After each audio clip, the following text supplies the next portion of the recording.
جسے مصحف کہا جاتا ہے، کتابی شکل، یہ حضرت عثمان غنی رضی اللہ تعالیٰ عنہ کے زمانے میں، اور ایک اسٹینڈرڈ مصحف، ایک معیاری مصحف، ایک ماڈل مصحف کتاب بنا دی گئی، اور اعلان کر دیا گیا کہ دنیا میں کسی کو ماڈل مصحف جو جمع کیا گیا قرآن ہے کسی کو ہونا ہے تو اس سے نقل کر لیں، وہی معیار مانا جائے گا۔ تو اس لیے آپ کا لقب پڑ گیا جامع القرآن۔ عثمان غنی رضی اللہ تعالیٰ عنہ کے مشہور 3 القاب، کامل حیاء والایمان، اور پھر عثمان غنی حیا و ایمان کے تو آپ بہت پے کرتے ہیں، پھر عثمان غنی کہا گیا، اللہ نے خوب دولت دی تھی اور خوب اللہ کے راہ میں انہوں نے دیا۔ اور ایک تیسرا آپ جمعہ میں سنتے ہیں جامع القرآن، قرآن کو انہوں نے جمع کیا، ایک مصحف کی شکل دی۔ بہرحال اس سورہ، اس اللہ کے کتاب بڑے کلیم کے ساتھ دنیا والوں کے حوالے کی گئی نبی صلی اللہ علیہ وسلم کے ذریعے سے۔ اس کا سب سے پہلا کلیم ہے، جیسا آپ کوئی نیوز ایجنسی سے نیوز سنتے ہیں، بریکنگ نیوز سنتے ہیں، تو وہاں پر آتا ہے کہ یہ زی ٹی وی ہے، یہ اے بی پی ہے، یہ این ڈی ٹی وی ہے۔ اسی طرح یہ کھولتے ہی کہتا ہے الف لام میم ذالک الکتاب لا ریب فیہ، پہلا پارہ، دوسری سورت، پہلی سورت سورہ فاتحہ ہے، الف لام میم۔ الف لام میم میں کبھی آپ کو بتاؤں گا حروف مقطعات میں سے ہے۔ ذالک الکتاب، یہ وہ کتاب ہے لا ریب فیہ، اس میں کوئی شک نہیں۔ پورے حامیم جو 24ویں پارے پہ ختم ہوتے ہیں، تقریباً 6 حامیم ہیں، ہر سورہ کی آواز حامیم سے شروع ہوتی ہے۔ اس میں یاسین بھی ایک ہے اس سے پہلے، یاسین والقرآن الحکیم انک لمن المرسلین تنزیل من رب العالمین۔ یاسین اللہ کے رسول صلی اللہ علیہ وسلم کا وہ پیارا نام ہے جس کے ذریعے سے اللہ تعالیٰ اپنے حبیب کو یاسین کہہ کر بلاتے ہیں۔ یاسین والقرآن الحکیم، یاسین اس قرآن حکیم کی قسم میں کھاتا ہوں، انک لمن المرسلین، میں قسم کھا کر کہتا ہوں کہ آپ مرسلین میں سے ہیں، آپ رسولوں میں سے ہیں، علی صراط مستقیم، آپ جس راستے پر چل رہے ہیں وہ اللہ کا بتایا ہوا صراط مستقیم ہے۔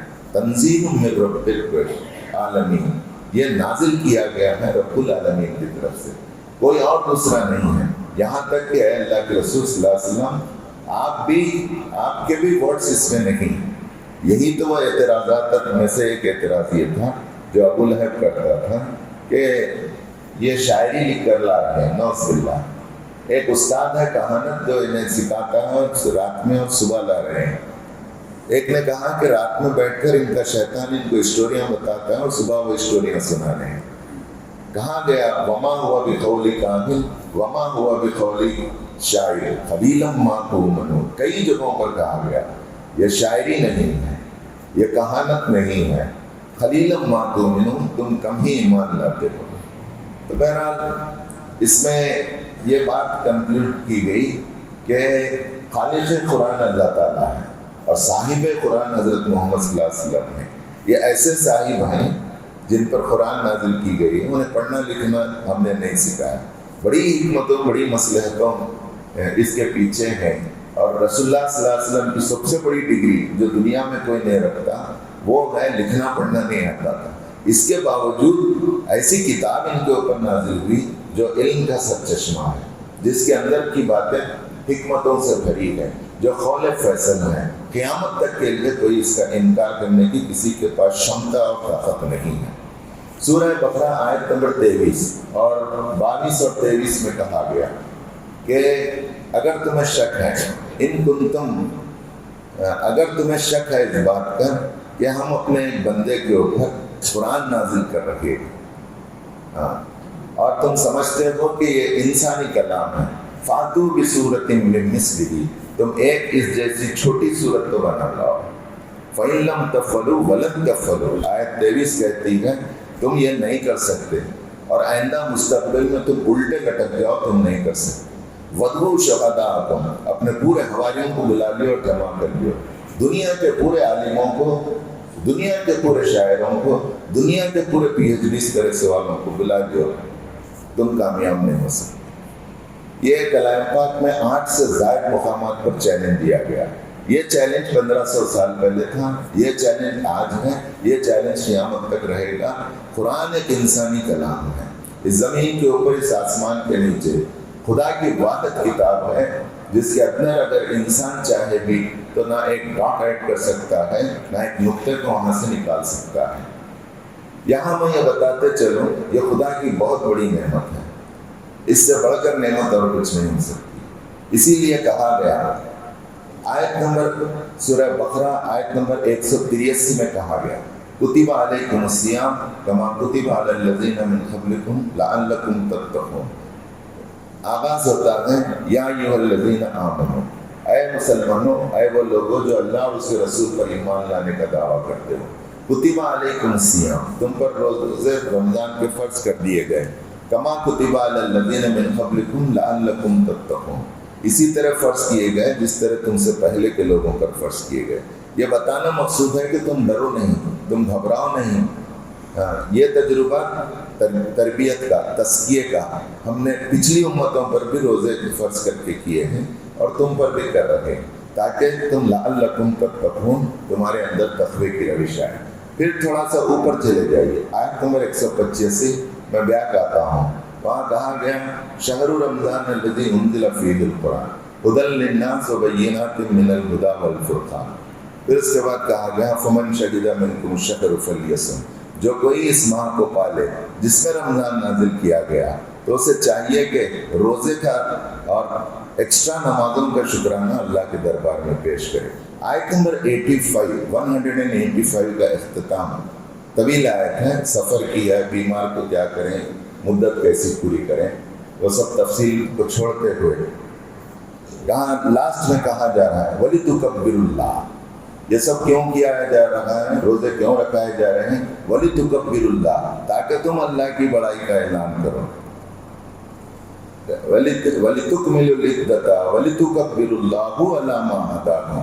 تم اللہ کی بڑائی بیان کرو، اپنی بڑائی نہیں، اپنے ایریے اور اپنے علاقے کی بڑائی نہیں، اپنی زبان اور اپنی تہذیب کی بڑائی نہیں، اپنے حسب و نسب کی بڑائی نہیں. وَلِتُكَبِّرُوا اللَّهَ، ان سب کے مقابلے میں اس خدا کی بڑائی بیان کرو جس کے ذریعے سے تمہیں ہدایت ملی ہے. وَلِتُكَبِّرُوا اللَّهَ عَلَىٰ مَا هَدَاكُمْ وَلَعَلَّكُمْ تَشْكُرُونَ. اور یہ پورے چیزوں کو تم بوجھ ایک اللہ کی طرف سے زبردستی کی ڈیوٹی مت سمجھو، اس کو خوشی خوشی تم نماز روزے کو ادا کرو اور قیام لیل کرو، قرآن پڑھو. لعلکم تشکرون، شکرانہ جیسے کیسا، جس طرح ایک خادم اپنے مالک کے دربار میں پورے شکر کے ساتھ، پورے اپنے وجود کے ساتھ جھک جاتا ہے اور اس کو سعادت سمجھتا ہے. یہی معاملہ ہم تمام کا ہے کہ ہم اللہ تعالیٰ نے یہ ہدایت دی، ہم بڑے شکر کے جذبے کے ساتھ شاداں و فرحاں روزے رکھیں اور تراویح یہ بجا لائیں. قرآن مجید اپنے نام مختلف دیتا ہے. وہ کہتا ہے ھدی للناس، وہ کہتا ہے حق، وہ کہتا ہے نور، وہ کہتا ہے شفاء، وہ کہتا ہے فیصل اور فرقان. یہ اور اس طرح کے 20 نام کلام پاک میں دیے گئے ہیں. میں اپنی بات کو اب اختتام پر لاتے ہوئے آپ سے کہنا چاہتا ہوں کہ نماز پڑھتے ہوئے، روزہ رکھتے ہوئے ہم قرآن سے کنیکٹ ہو جائیں. ایک تو کنیکشن یہ ہے کہ ہم تراویح کے ذریعے سے تھوڑا تھوڑا روزانہ سن کر قرآن مکمل کرتے ہیں. مجھے ایک صاحب نے توجہ دلائی کہ لوگ 3 دن کا شبینہ کرتے ہیں، کوئی 5 دن کا کرتے ہیں، کوئی 10 دن کا کرتے ہیں اور اس خیال سے کرتے ہیں کہ یہ کر لیں اس کے بعد کرنا نہیں. یہ صحیح نہیں. آپ کر رہے ہیں شبینہ 3 دن کا، بالکل قیام لیل کیجیے. آپ کے اندر طاقت ہے 5 دن، 6 دن، 10 دن کا بھی کیجیے. بچے ہوا 4تھا دن، بچے ہوا 6واں دن، بچے ہوا 11واں دن، کیا صرف کاروبار کے لیے؟ یہ ذہن کے ساتھ کر رہے ہیں اور دوسرے دنوں میں آپ اپنے آپ کو یہ دھوکہ دے رکھے ہیں. میں دھوکے کا لفظ استعمال کر رہا ہوں اور اس سے ڈسکنیکٹ ہو رکھے ہیں اور صرف کاروبار سے کنیکٹ ہو رہے ہیں. یہ کہاں تک اس کا جواز ہے، کہاں تک یہ صحیح ہے؟ تو بہرحال کلام پاک کل قیامت کے دن ہمارے حق میں حجت ہوگا یا ہمارے خلاف حجت ہوگا. میدان حشر برپا ہوگا اور دو جھگڑالو ایسے ہیں جن کے جھگڑے کو مقدمے کو اللہ تعالیٰ سنیں گے. حدیث میں آتا ہے ایک جھگڑالو اس میں سے جھگڑا کرنے والا یعنی جرا کرنے والا اللہ کے سامنے وہ قرآن مجید، اور وہ کہے گا جب اس کی نیکیاں کم ہوں گی تو وہ کہے گا نہیں اللہ میں سفارش کرتا ہوں اسے مجھے یہ پڑھتا تھا، میری تلاوت کرتا تھا، مجھے سمجھنے کے لیے گھنٹوں صرف کرتا تھا، مجھے سنتا تھا، قیام میں بھی سنتا تھا، سجود میں بھی سنتا تھا، اور اپنی پوری زندگی میں اس نے مجھے جی پی ایس بنا لیا تھا. یہ اس کی زندگی کا رہنما تھا. وہ راستہ بتاتا تھا، میں راستہ بتاتا تھا، اور اس پر وہ چلتا تھا. لہذا میری جرا یہ ہے کہ آپ اسے معاف کر دیں اور اس کی مغفرت فرمائیں. حدیث میں آتا ہے اللہ تعالیٰ اس کی مغفرت کرتے ہیں. پھر اسی طرح یہی قرآن حجت علیک تمہارے خلاف حجت بن کے کھڑا ہوگا، اور جب اس کی دوسری نیکیاں شمار کی جائیں گی اور جنت کا پروانہ اسے مل جائے گا، وہ آڑے آ جائے گا، روکے گا اور کہے گا کہ پوری زندگی گزر گئی، اس نے میری نہ تلاوت کی، نہ مجھے سمجھنے کی کوشش کیا، نہ میرے مضامین پر غور و فکر کیا، نہ علم حاصل کرا قرآن کا، نہ اس نے اس پر عمل کیا. اس کا جی پی ایس دوسرے تھے، اس کا رہنما کوئی اور تھا. میں مجھے جی پی ایس نہیں بنا ہے، مجھے تو یہ اوپر اٹھا کے الماری میں رکھا. میں تیرے عدالت میں یہ جرا کرتا ہوں کہ اللہ میں اسے پکڑ لیتا ہوں، تو بھی اسے پکڑ لے، اور میں اس کے خلاف مقدمہ دائر کرتا ہوں. اللہ کہے گا کہ دونوں کے مقدمے کو اللہ سنے گا اور قرآن اپنا مقدمہ جیتے گا. تو آئیے میں اپنی بات ختم کرتے ہوئے کلام پاک کو اپنا دوست بنا لیں، اپنا جی پی ایس بنا لیں، چاہے سفر میں ہو کہ حضر میں ہو. رمضان قرآن کا مہینہ ہے، ایک ٹائم ٹیبل بنا لیں. اور یہ بات آپ اچھی طرح سنیے کہ حدیث شریف کا مطلب ہے کہ 3 چیزوں کو دیکھنا بھی ثواب ہے. ایک ہے کعبۃ اللہ، اگر کوئی مرد یا عورت اسے دور سے بیٹھ کر دیکھتے رہیں تو انہیں اجر ہے. جو بھی حج کو گئے ہیں، عمرے کو گئے ہیں، اس کا اندازہ ہے. وہ ایک نماز پڑھتے ہیں، دوسری نماز تک بیٹھتے ہیں، پھر کعبۃ اللہ کو دیکھتے ہیں، جی نہیں بھرتا، پھر تیسری نماز تک بیٹھتے ہیں. اسی طرح پورا دن بیٹھتے ہیں، اسی طرح پوری رات بیٹھتے ہیں. کہا کہ کعبۃ اللہ کو دیکھنا اجر ہے. پھر اسی طرح کہا گیا کہ کلام پاک کو دیکھنا، اس کے حروف پر انگلیاں رکھنا، چاہے پڑھنے نہ آ جائے، اللہ کا کلام ہے، میں اللہ کے کلام کو دیکھ رہا ہوں، گویا کہ میں اللہ کو دیکھ رہا ہوں، اللہ مجھے دیکھ رہا ہے. اس تصور کے ساتھ خدا کے کلام کو ہاتھ میں لے لیں اور اس کو دیکھتے چلے جائے، وہ بھی ثواب ہے. ایک اور تیسری چیز حدیث میں بتائی گئی، ماں باپ کا اپنی اولاد کو دیکھنا اجر ہے، اور اولاد کو اپنے ماں باپ کا دیکھنا اجر ہے. عین صدقہ ہے. آئیے اللہ سے دعا ہے کہ اللہ تعالیٰ اس رمضان میں ہمیں قرآن سے گہری دوستی کرا دیں. اس رمضان میں اللہ تعالیٰ ہمیں قرآن کے موٹے موٹے مضامین ہماری نظروں میں، ہمارے علم میں آ جائے. اللہ تعالیٰ اس رمضان کے ذریعے سے ہماری اور قرآن کی اتنی خربت ہو کہ یہ ہمارا جی پی ایس بن جائے. وآخر دعوانا ان الحمد للہ.